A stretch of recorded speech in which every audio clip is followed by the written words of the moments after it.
Welcome to my story. ఓ స్త్రీ రేపురా. అలా వెంకటపతి తన తల పైకెత్తి చూసిన వెంటనే, అయ్యా, మేము సామన్నగుడి నుంచి వస్తున్నాము అంటాడు వినయంగా రాధాకృష్ణ. ఏం పని మీద వచ్చారు? గంభీరమైన స్వరంతో వెంకటపతి అడుగగా, మొన్న ఈ ఊరు స్కూల్లో పనిచేసే లెక్కల మాస్టారు ఎలా చనిపోయారో తెలుసుకుందామని వచ్చామండి అంటాడు మళ్ళీ. ఇంతలో గాలి తీవ్రత ఎక్కువవడంతో వెంకటపతి, సాంబయ్య, గాలి ఎక్కువైంది, వర్షం పడేలా ఉంది, గుర్రాలను తీసుకెళ్ళి షెడ్డులో కట్టేయి అని సాంబయ్యకు చెప్పి, ఆ మాస్టారు మీకేమవుతారు అని అడుగుతారు. మా చెల్లి భర్త అండి అని సీతను చూపిస్తాడు. అలాగా అని సీతను చూసి, ఇప్పుడేం కావాలి మీకు అంటారు వెంకటపతి. ఆయన ఎలా చనిపోయారో ఎవరిని అడిగినా చెప్పట్లేదండి. ఆయన్ని కడసారి చూపు చూసుకోవడానికి కూడా లేక మా చెల్లి కుమిలిపోతుంది. ఆయన అసలు ఎలా చనిపోయారో, ఆయన శవం ఏం చేశారో చెబితే అని జాలిగా చేతులు చాస్తాడు. ఎలా అంటే మేం మాత్రం ఏం చెప్పగలం? ఈ ఊళ్ళో 6 నెలల నుంచి ఎవరు ఎలా చనిపోతున్నారో, ఎప్పుడు చనిపోతున్నారో ఎవరికీ తెలియడం లేదు. చనిపోయిన వాళ్లకు, చంపిన వాళ్లకు తప్ప.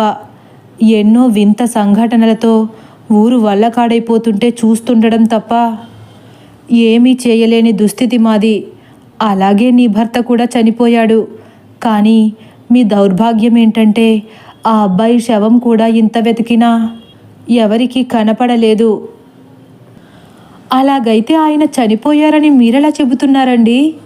సీత అనుమానంగా అడిగేసరికి ఆయన కాస్త సంశయంగా చూస్తూ, 20వ తారీఖు ఉదయం ఊరి పొలిమేరలో ఉన్న మర్రి చెట్టుపై రక్తంతో ముద్దైన ఆ అబ్బాయి బట్టలు వేలాడుతూ కనిపించాయి. అంతేకాకుండా గబ్బిలాల దెబ్బ మీద మీ ఆయన చేతి వాచి ముక్కలై కనిపించింది. మర్రి చెట్టుకు తూర్పుకు ఉన్న అడవిలో చెప్పులు దూరంగా పడి ఉన్నాయి. మా వంతు బాధ్యతగా ఆ అబ్బాయి శవం కోసం ఊరికి అన్ని దిక్కుల వైపు మా మనుషుల చేత వెతికించాము. కానీ ప్రయోజనం లేదు. ఇక అన్ని ఆధారాలు దొరికాక మీ ఆయన బ్రతికుండడం అసాధ్యమనుకుని ఊరిలో లెక్కల మాస్టారు చనిపోయారని దండోరా వేయించాము అని చెబుతారు వెంకటపతి. మరి ఈ ఊరి ప్రెసిడెంట్గా ఉన్న మీరు మా ఆయన కనిపించట్లేదని కంప్లైంట్ ఇవ్వలేదా పోలీసులకు అడుగుతుంది ధైర్యంగా సీత. వెంకటపతి సీత వైపు ఒక్కసారిగా కోపంగా చూసి, ఈ ఊళ్ళో పోలీసులు అడుగు పెట్టరని మీకు తెలియదా? ఒక ఊరిలో అడుగు పెట్టే ముందు ఆ ఊరిలో ఏ ఏ కట్టుబాట్లు ఉంటాయో తెలుసుకుని మాట్లాడడం మంచిది అని కటువుగా చెప్పేసరికి, క్షమించండి, చిన్న వయసు కదా, భర్త చనిపోయారన్న బాధలో అలా అనేసింది తప్ప మీ ఊరి కట్టుబాట్లను కాలదన్నాలని కాదండి అంటాడు రాధాకృష్ణ తడబడుతూ. మన అనుకున్న మనిషి అనుకోకుండా అర్ధాంతరంగా చనిపోతే ఎంత బాధగా ఉంటుందో తెలుసు కనుక ఊరుకుంటున్నాను. ఇక మీ ఊరికి వెళ్ళిపోండి. ఇక్కడ ఉండడం అంత మంచిది కాదు. మీ ఆయనకు సంబంధించి ఏమైనా వివరాలు తెలిస్తే మేమే కబురు చేస్తాము. మీ అడ్రస్ చెప్పి వెళ్ళండి అంటాడు వెంకటపతి. సరేనండి, ఇక మేము వెళ్ళొస్తాము అని మరొక్కసారి దండం పెట్టి, పద సీత, సీతను కంగారు పెడతాడు. సీతకు ఏమాత్రం అక్కడ నుంచి కదలాలని లేదు. అయినా తప్పక ఆయన వైపే దీనంగా చూస్తూ వెనకకు నడుస్తుంది. ఆయన కూడా సీత వైపే చూస్తూ ఉన్నారు. అలా ఇద్దరూ గేటు దగ్గరకు నడుచుకుంటూ వస్తున్నారు. గాలికి దుమ్ము ఎగిరి వీళ్ల కళ్ళను కమ్మేస్తుంది. ఇంతలో సాంబయ్య గట్టిగా, ఓయ్ అడ్డు తప్పుకోండి అని గట్టిగా అరుస్తాడు. సీతా రాధాకృష్ణలు ఒక్కసారిగా వెనక్కి తిరుగుతారు.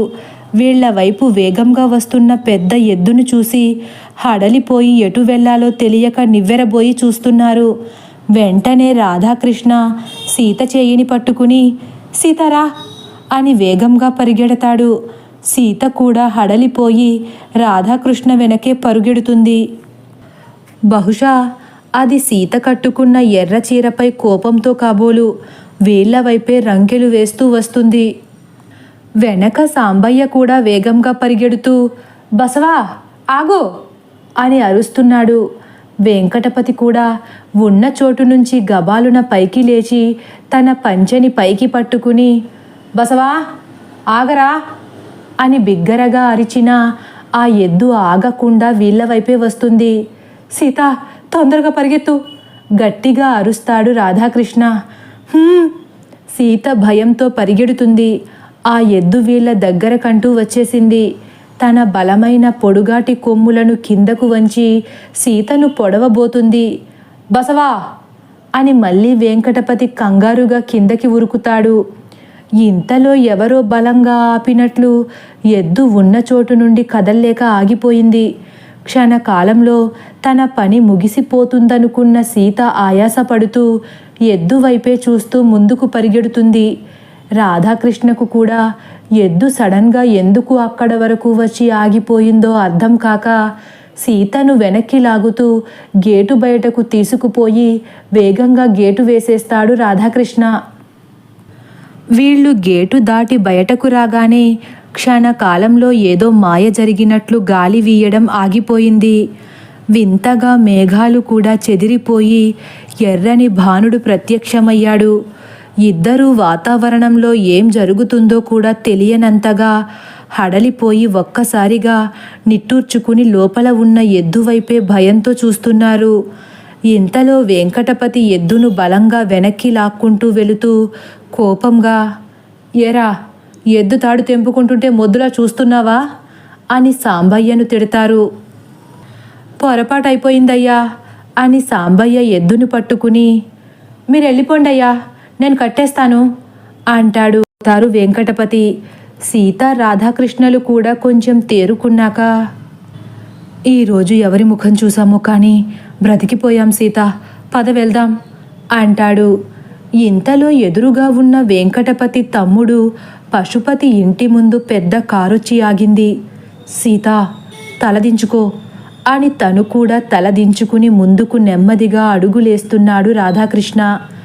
ఆ తెల్ల కారు డోర్ తెరుచుకుని డ్రైవర్ హడావిడిగా బయటకు వచ్చి ఆ పక్కకు వెళ్ళి డోర్ తీసి ఒక పక్కగా నుంచుంటాడు. ఆ కారులోంచి 6 అడుగుల దేహంతో ఒళ్ళుగా ఉన్న పశుపతి దిగుతాడు. పశుపతి ముఖం కూడా చాలా గంభీరంగా అనిపిస్తుంది. తెల్లటి కుర్తా వేసుకుని మెడలో పెద్ద పులిగోరు హారం వేసుకుని ఆకారానికి తగ్గట్టే గంభీరంగా నుంచున్నాడు.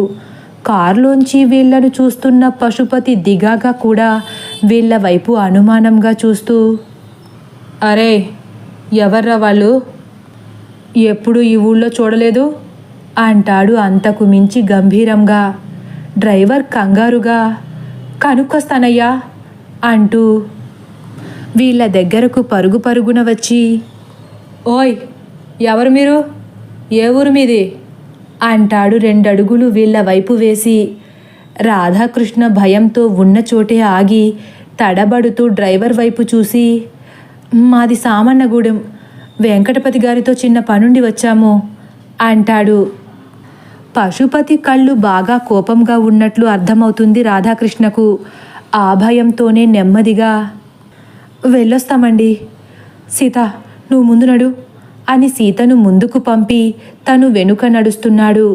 పశుపతి కూడా వెళుతున్న వీళ్ల వైపే తీక్షణంగా చూస్తూ నిలబడిపోయాడు. భద్రాద్రి, వీళ్ళు ఏ పని మీద వచ్చారో కనుక్కోరా అంటాడు అనుమానంగా పశుపతి. వెళ్ళి అడగమంటారా అయ్యా అంటాడు డ్రైవర్ భద్రాద్రి.